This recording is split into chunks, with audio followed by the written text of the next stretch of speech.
తాకట్టులో ఉన్న బంగారాన్ని విడిపించి ఆ రోజున్న మార్కెట్ ధర కట్టి మిగిలిన డబ్బును మీకు అందిస్తుంది ఎస్వీఎస్ గోల్డ్. గట్టు దిగి పక్కకు తప్పుకో, నేను వెళ్ళాలి. వయసు మళ్ళే వరకు నేను ఈ గట్టు మీదే సెటిల్ అయిపోతాను అనుకుంటున్నావా? నేను వెళ్ళాలి, నువ్వే తప్పు. నేనెందుకు తప్పుకోవాలి? ఇదంతా మా పొలం, ఈ గట్టు మాది. యువతల పక్క పొలం నాది కనుక ఈ గట్టు మీద నీకెంత హక్కు ఉందో నాకు అంతే హక్కు ఉంది. అయితే నువ్వు తప్పుకోనంటావు? అంటావు కాదు, అన్నాను. విన్నావుగా? మర్యాదగా చెప్తే వినవా? నాకు నచ్చని విషయం అమర్యాదగా చెప్పినా వినను. సభ్యతున్న వాడివైతే ఆడపిల్లకి మర్యాద ఇచ్చి తప్పుకోవాలి. సంస్కారం ఉన్నదానివైతే మగ పిల్లవాడికి మర్యాద ఇచ్చి నువ్వే తప్పుకోవాలి. ఏమిటి, నీకు నేను మర్యాద ఇవ్వాలా? మర్యాద ఒక్కటే ఇవ్వాలని రూల్ లేదు. ముద్దు ఇవ్వచ్చు, మనసు ఇవ్వచ్చు, సొగసు ఇవ్వచ్చు. నన్ను పొరదలో పడేస్తావా? కుండలి పని చెప్తాను. ఏంటి చెప్పేది వంకాయ్? ఇదిగో, ఇప్పుడు బురదలో పడేలా చేశానా? 4 రోజులు తిరక్క ముందే నిన్ను నా గుండెల మీద పడేలా చేస్తావు. ఏమిటి నువ్వు చేసేది? చింతకాయ పచ్చడి? పచ్చడి కాదే, పోట్ల గిత్త పందెం. నువ్వు నా మీద పడి కౌగిలించుకుని తీరుతావు, అప్పుడు నేను నిన్ను ఖచ్చితంగా ముద్దు పెట్టుకుని తీరుతాను. చూస్తుండు. ఏమిటయా, ఏమిటి మీ గోల? ఎరువుల కోసం దరఖాస్తులు పెట్టుకున్నాం. మరి నిన్న సాయంకాలం దిగిన ఎరువులు ఇవాళ ఉదయానికి అయిపోయంటే మేమేమైపోవాలి బాబు గారు? అవును బాబు గారు, చాలా అన్యాయం. అన్యాయం. ఎరువులన్నీ మేము ఏమన్నా పిండి వంట చేసుకుని తినేసేసామా? ముందు ఇచ్చాం, తర్వాత కోట వచ్చినప్పుడే మీకు. శాస్త్ర ప్రకారం ఈ సంవత్సరం ప్రారంభకాలం నుంచి కుజుడు కుంటినలకే నడుస్తున్నాడు. మళ్ళీ కోట ఎప్పుడు వచ్చేది? కుజుడు బుధుల్లోకి రేపటి ఇంగ్లీష్ పేపర్ లో ఇవాళ తాజా వార్త. కుజుడు బుధుల్లోకి రాకుండానే అక్కడ గోడౌన్ తలుపులు తెరుచుకుంటున్నా.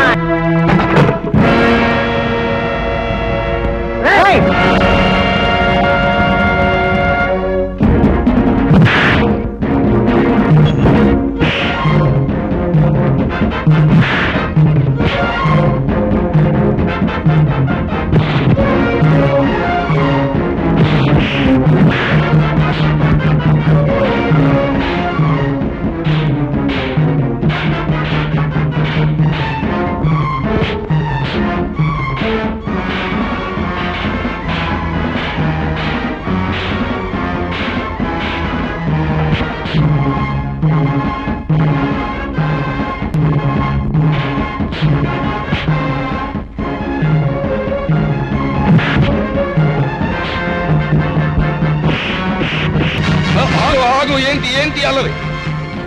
అల్లరి కాదు రాయుడు గారు, మీ ఆధ్వర్యంలో జరిగే అన్యాయాన్ని అరికట్టే కార్యక్రమం. ఏంటి నా ఆధ్వర్యంలో అన్యాయమా? నాకే అర్థం కావట్లేదు. మీకు అర్థం కాకపోవచ్చు, కానీ లింగానికి పూర్తిగా అర్థమై తీరాలి. పేద రైతులు చడిగితే ఎరువులు అయిపోయాయని చెప్పాడు ఈ పెద్ద మనిషి. మరి గొడవలో దాచిన సరుకంతా ఎవరి కోసం చెప్తే విని ఆనందిస్తాం.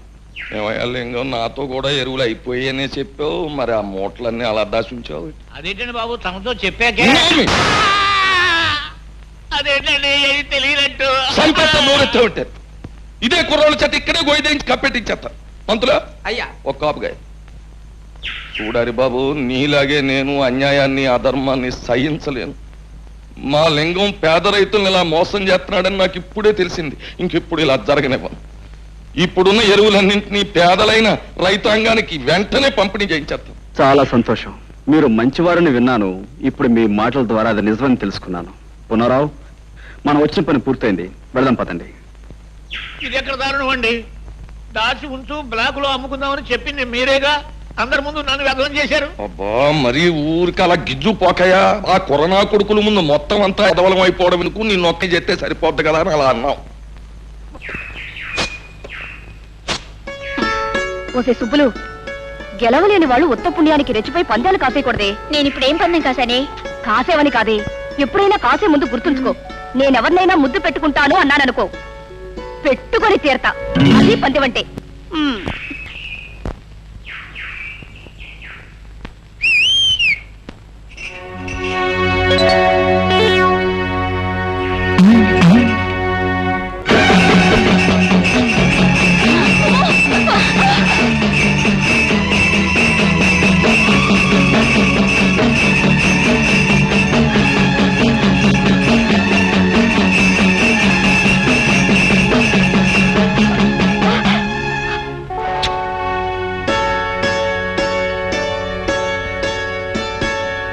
ఇప్పుడేమంటావు? చెప్పడమే కాదు, ఏదైనా సరే చేసి చూపించడం మనకు అలవాటు. అర్థమైందా? సరేలే, పెద్ద మొనగాడు బయలుదేరు.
సమయానికి వచ్చావయ్యా. ఈయాళ మా పంచాయతీకో గొడవ ఒకటి వచ్చింది, చిత్రమైన గొడవ. మరి నువ్వు చదువుకున్న ఓడివి, పట్నం తెలివితేటలతో ఆ గొడవని మరి ఎలా ఎడగొడతావు? గొడవేటో చెప్పు పంతులు. అదే ఇదిగో మంగమ్మని చాలా పేద పిల్ల, దీన్ని పెళ్లి చేసుకుంటానని మాట ఇచ్చి అదిగో ఆ గోపయ్య చాలా తీశాట. దాంతో శాస్త్రం ప్రకారం దీనికి నెల తప్పిందట. కానీ దానికి నాకు ఏ సంబంధం లేదు. ఆ తల్లి కావడానికి కారణం నేను కాదు. కావాలంటే ఏ దేవుడి మీద పడితే ఆ దేవుడి మీద కొట్టు నీ అబ్బాయి గోల్ చేస్తా. అది మరి ఎలా ఎడగొడతావు ఎడగొట్టు. ఏమయ్యా నిజంగా ఆ పిల్లకు నీకు ఎలాంటి సంబంధం అంటావా? మా అమ్మతోడు, మా అబ్బతోడు, మా తాతోడు. దానికి నాకు ఏ సంబంధం లేదండి. దాన్ని చూసిందే ఇప్పుడు. ఇంక దానికి నాకు సంబంధం ఏంటండి బాబు? అబద్ధం బాబు, వాడు చెప్పేదంతా అబద్ధం. ఆ పోలేరం శేషిగా నన్ను పెళ్లి చేసుకుంటానన్నాడు బాబు. నోర్మై అయితే పోలేరమ్మని సాక్షిగానికి తీసురా. ఏమయ్యా అరే నువ్వేమంటావు? నా వల్ల కాదండి. ఈ అమ్మాయి చెప్పే మాటకు సాక్ష్యం లేనప్పుడు ఆ అమ్మాయి కడుపులో ఉన్న బిడ్డకు ఇతరే తండ్రిని ఖచ్చితంగా చెప్పలేం. కనుక దీనికి ఎలా తీర్పు చెప్పాలో నాకు అర్థం కావటం లేదు. రండి. కుర్రతనం తన అనుభవం ఏం సరిపోద్ది ఇలాంటి గొడవలు ఎడగొట్టడానికి. బోలే పిల్ల చూడు, ఇప్పుడు ఆడి బాబు గురించి నీకు తెలుసునో లేదో నిప్పు ఎప్పుడు కోసేసినా సరే ఆడ అబద్ధం ఆడ్డు. మరి అలాంటి కుటుంబంలో పుట్టాడాడు. ఆడ అబద్ధం ఆడతాడంటే నేను నమ్మను. మరి నీకంటావా నీ చరిత్ర ఏటో నాకు తెలదు. కాకపోతే నీకు నేను చేసి ఉపకారం ఏంటంటే కాస్తో కూస్తో ఉన్నాన్ని ఈ రకంగా అల్లరి పెట్టి ఏ ఎకరమో అరెకరమో సంపాదిద్దారనే యదవ ప్రయత్నం నువ్వు చేసినందుకు మాత్రం నీకు నేనేం జులమాన వేయడం లేదు. నీ కడుపులో బిడ్డకి తండ్రి ఎవడో ఊరు వదిలేసి దేశం మీద పడి ఎత్తుకో, వెళ్ళిపో.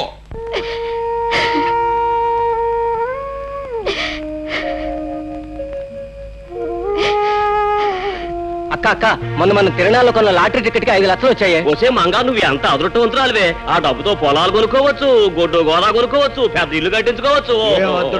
తప్పకనే ఒలే మంగా, నిన్ను కాదన్న కానుంచి నా మనసు ఎంత విశ్వాసలాడిపోయి దిగాలు పడిపోతున్నదో నీకేటి తెలిసే. ఏదో మా మేనమామ 5 ఎకరాలు పొలం ఎత్తాడంటే ఆశపడి కాదన్నానే గాని నిజానికి నీ మీద ప్రేమ లేకపోతే కడుపుతదేటి. అసలు నిన్ను అన్యాయం చేస్తే ఈ భూదేవత భగవంతుడు నన్ను ఊరుకుంటారేటి. నీ కడుపులో బిడ్డ నా బిడ్డే, నువ్వు నా మడిచివే. అప్పుడు ఆ 5 లక్షలు కూడా నీవే కదూ గోపయ్య. ప్రజలారా, వీళ్ళ సంగతి మీకు తెలిసిందే. మంగ కడుపులో ఉన్న బిడ్డకు గోపయ్య తండ్రిని నిరూపించడానికి నేనే ఈ లాటరీ నాటకం ఆడాను. డబ్బు మీద ఆశతో అందరి ముందు నిజం ఒప్పుకున్న ఈ గోపయ్యకు శిక్ష ఏమిటో మీరే చెప్పండి. సరే, ఇప్పటిదాకా ఈ గొడవ నువ్వే ఎడగొట్టుకొచ్చావు గనక ఆ తీర్పు కూడా నీ నోటితోటే చెప్పేయి. ఓ మంచి ముహూర్తానికి ఈ పెద్దలందరి ముందు మంగ మెడలో ఈ గోపయ్య తాళి కట్టి తీరాలి. లేకపోతే ఈ ప్రజలందరి చేత ఇతర కాళ్ళు చేత. బాబు బుద్ధి వచ్చింది. మీరు ఎప్పుడు కట్టమంటే అప్పుడు మంగమెళ్ళలో తాళి కట్టేస్తాను. నా గ్రామ ప్రజలారా, మన ఊరు పుట్టాక ఏళ మనకు పెద్ద పండగ రోజు. ఏం చేతంటే మన హరిబాబు తన బుర్రతోటి ఒక గొప్ప నిజాన్ని బయటెట్టి మరి ఆ అమ్మాయి జీవితాన్ని నిలబెట్టాడు. కుర్రోడికి బుద్ధి చెప్పాడు. వాళ్ళను ఇంటోళం చేశాడు. అంచేత పోబోతున్న మాతరం కంటే 100 ఏళ్ళు బతకవలసిన ఈ కుర్రాడు ఇప్పుడు గ్రామంలో ఉన్న సమస్యలన్నీ పరిష్కారం చేసి గ్రామంలో న్యాయాన్ని ధర్మాన్ని నిలబెట్టవలసిందిగా కోరుతూ ఈ కుర్చీలోకి వచ్చి కూర్చోమని, ఈ దండాన్ని తీసుకోమని మీ అందరి తరఫున కోరుతున్నాను. హరిబాబు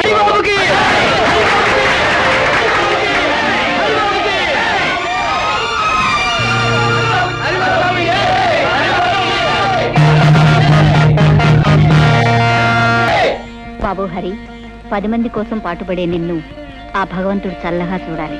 హారతి తీసుకో. నాకు ఈ హారతి కంటే ముఖ్యంగా కావాల్సిన మీ ఆశీస్సులమ్మా.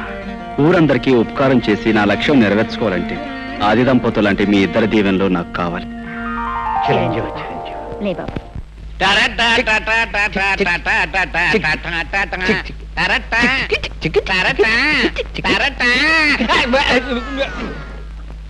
ఏవో చలపతి, ఇవాళ పొద్దున్న టిఫిన్ చేయడానికి శాస్త్ర ప్రకారం కాఫీ టిఫిన్ లాగా అయ్యి ఉంటుంది. అదేం కాదయ్యా, పొద్దునే మా అమ్మ నష్టపడలేకొచ్చాను. రామ రామ రామ సీత, రామ రామ రామ సీత, ఎవడు కూడాడా దెయ్యం పట్టిందా ఏమిటి అవతారం? రాత్రి పుచ్చుకున్న నాటి ఇంకా దిగలేదేమో. నీకేం పోయే కాలం వచ్చిందిరా? ఆ చేతుల్లో నీ తీసుకెళ్లి పెరగదొడ్లో పారేసి అదే చేతితో కాఫీ టిఫిన్లు పట్టుకురా. రామచంద్ర ప్రభు, నన్ను వెళ్ళండి. ఇది కళా నిజమా? మధ్య మాంసాదులే తల్లిదండ్రులుగా భావించే ఇతను ఇలా తయారయ్యాడేమిటి? పెద్ద పులికి మీసాలు తీసేసి పంగనామాలు పెట్టినట్టుంది. ఎలా చూడడం ఆయన ముఖం? మతులు పోయి మాట్లాడకండి నాయనలారా. ఈ వేళ నుంచి మనందరం దైవభక్తిలో ఆధ్యాత్మిక చింతనలు పవిత్రంగా గడపాలి.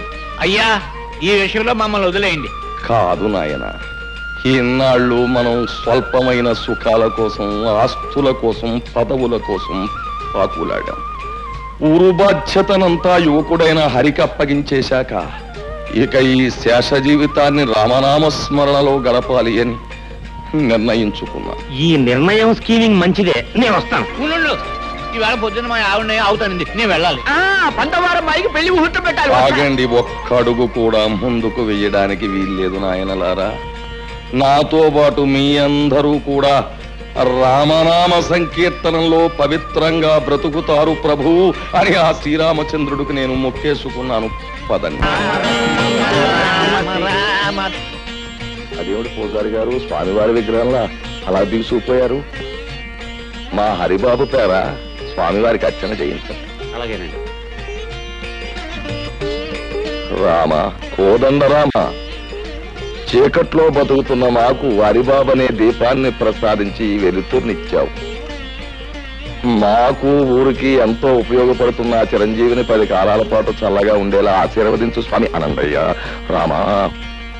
నన్నొక్కడే కాదండి, ఊరందరినీ కూడా చల్లగా చూడమని ఆ భగవంతుని కోరా. అదేమిటి హరిబాబు, స్వామి నిన్ను చల్లగా చూస్తే ఊరు నువ్వు చల్లగా చూస్తావనే నమ్మకం మాకుంది.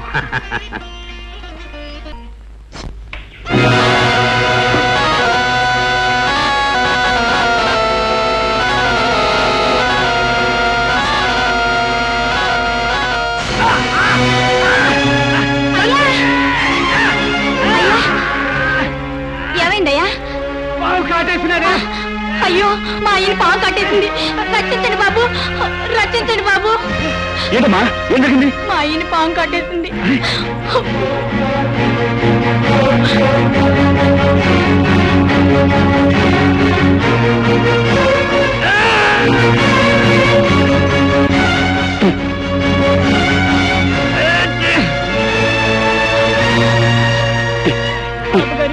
మా అయ్యకి మరేం పర్వాలేదమ్మా, ఎందుకని మంచిది. బ్రహ్మగారి ఇంటికి తీసుకెళ్తే ఆయన ఏదైనా పసుముందు వేస్తారు. రండి. పొద్దున్నే ఆ వీధుల వెంట వెళ్ళడం ఏమిటి, ఆ కుక్కలు అరవడం ఏమిటి, ఆ పిల్లలు రాళ్ళిచ్చుకుని కొట్టడం ఏమిటి, ఏమిటి మనకి కర్మ? పోన్లేండి, పొద్దున్నే గుళ్ళు గోపురాలంటూ తిరిగినా రాత్రి అయ్యేసరికి మందు స్కీమింగ్ లోనే ఉన్నాం కదా. ఎలాగూ మందు కార్యక్రమం ఉంది గనక శాస్త్ర ప్రకారం ఆయన వచ్చేదంటే కాస్త భక్తి నటించి భజన చేద్దాం. సంబరపడిపోతాడు జీవి. రామ రామ రామ సీతా, రామ రామ సీతా, రామ రామ రామ సీతా, రామ రామ రామ సీతా. చాలా సంతోషం. మీరు అలా భక్తి పారవశ్యంలో చెలరేగిపోతుంటే ఈ సీతారాములు ఎంత ఆనందిస్తారు. కానీ రామభజనకు ఓ పద్ధతి ఉంది. దయచేసి భక్తులంతా తివాసి మీద ఆశీనులు కలిగి ఇవాళ తివాసి సెటప్ అనుకుంటాను. అది రాముడు, ఆ పెట్టి తీసి ఎవరి వాళ్ళకి అందించి.